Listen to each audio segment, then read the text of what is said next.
Well, hey friends, y'all come on in. Here in Savannah, we are knocking on St. Patrick's Day's door. You know, it's a huge celebration. A lot of Catholic Irish people live here, and I mean, it's a big celebration.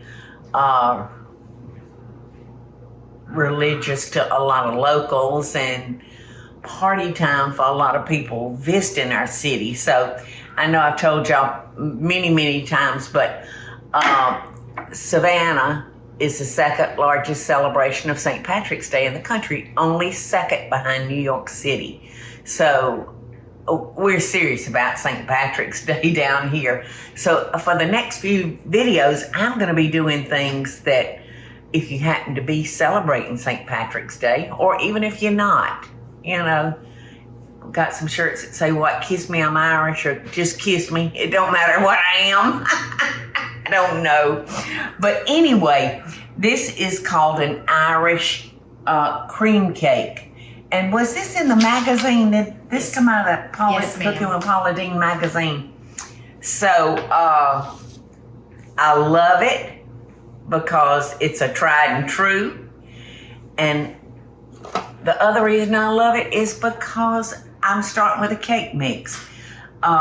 If you learn how to doctor up things like this, it makes life so easy, y'all. So I got my cake mix in here. It's just mix. And I'm gonna pour my eggs in here and my oil.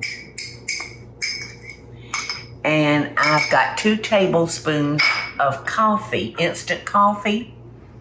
Where's the handle? There it is. That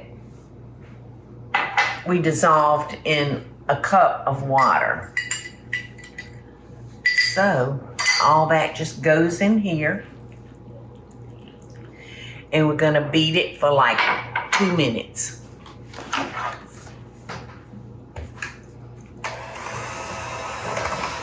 Okay, so that cake mix, y'all, makes it so easy. I love it. So we're gonna put this in 2 9-inch cake pans. And if you'll watch the video when I made my grandmother's red velvet cake, I showed you a couple of tricks about ensuring that your cakes come out good. I remember one cake, I didn't follow my own advice. You know, that fig cake. Oh my goodness. Half came out and half stayed in. All right, so, you know, I've told y'all before I do this.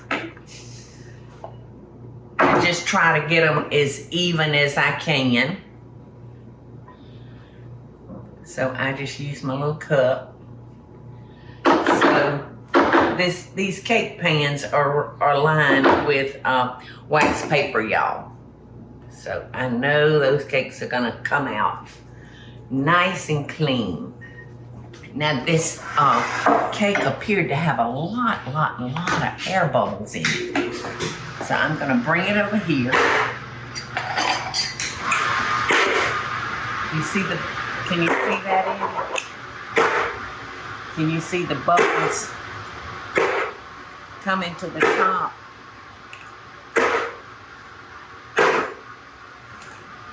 Because, you know, I just don't want my cake to be,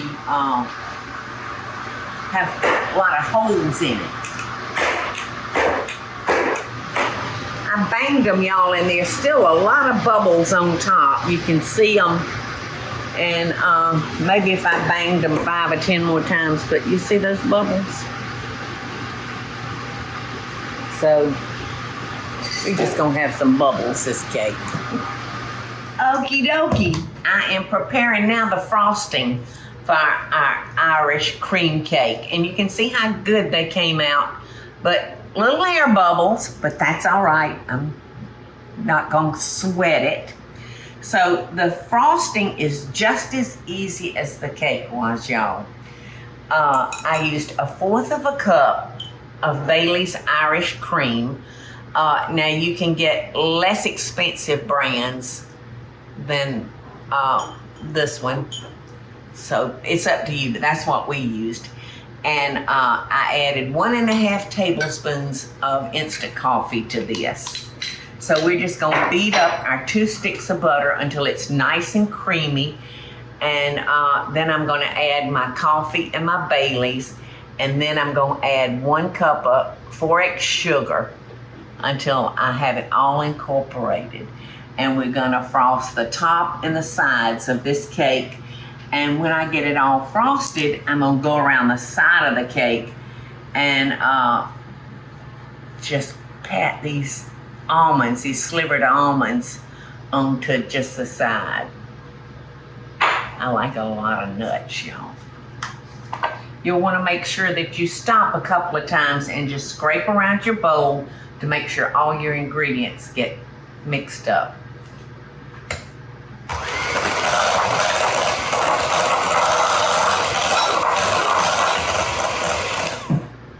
Now it's time to add our sugar.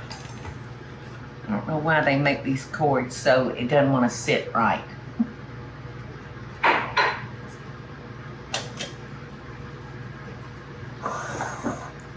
So about a cup at a time until I have it all incorporated.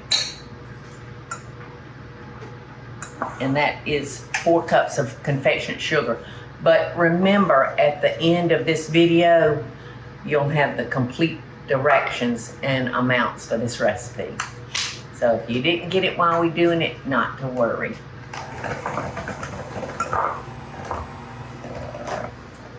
All right, and the last of the 4x sugar goes in.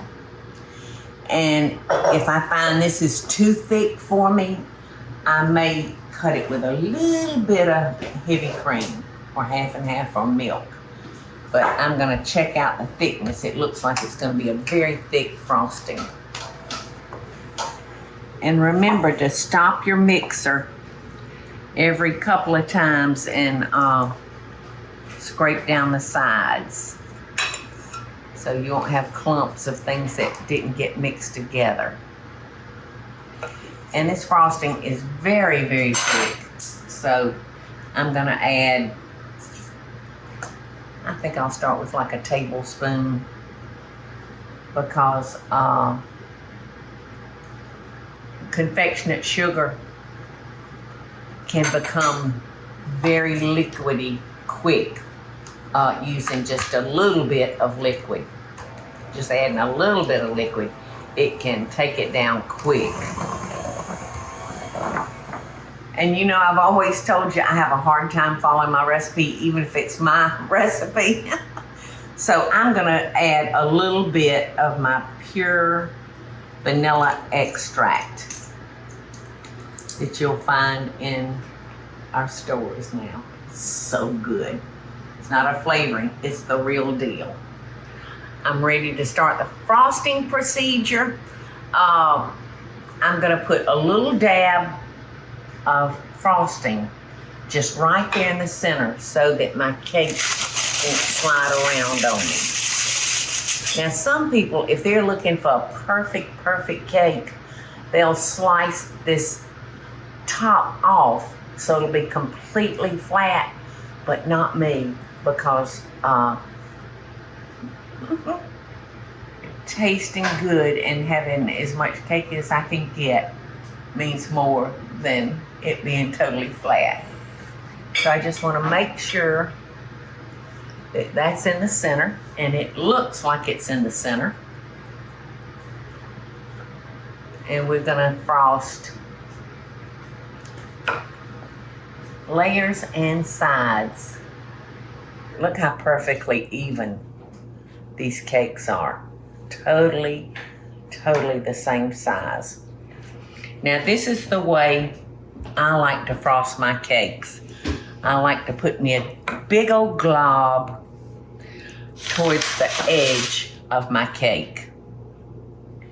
And then I like to bring that down on the sides. To me, it's just, I can seem to do a better job doing it that way. Okay, I just want to clean up my cake plate just a little bit before I start putting the almonds. And I should have torn pieces of wax paper and put under this so I could have just pulled them out and kept a nice clean edge, but I didn't do that.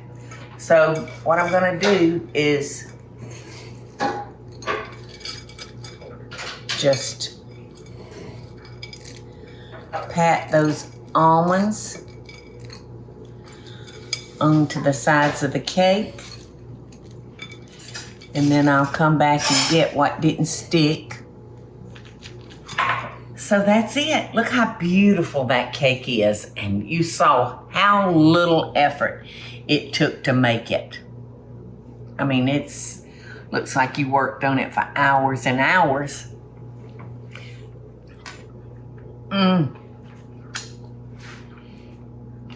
Y'all, it kind of tastes like coffee ice cream.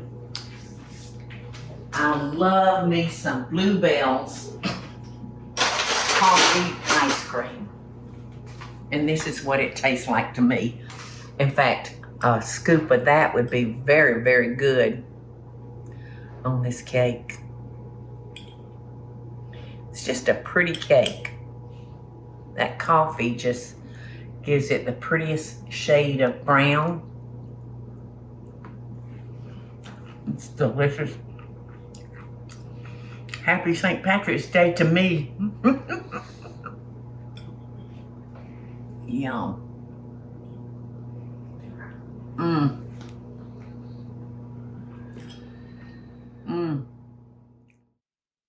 Hey y'all, it's Paula Deen. Now, if you enjoyed this video, be sure to like it and click the subscribe button as well as the notification bell to be alerted when I post a video. Love and best dishes, y'all.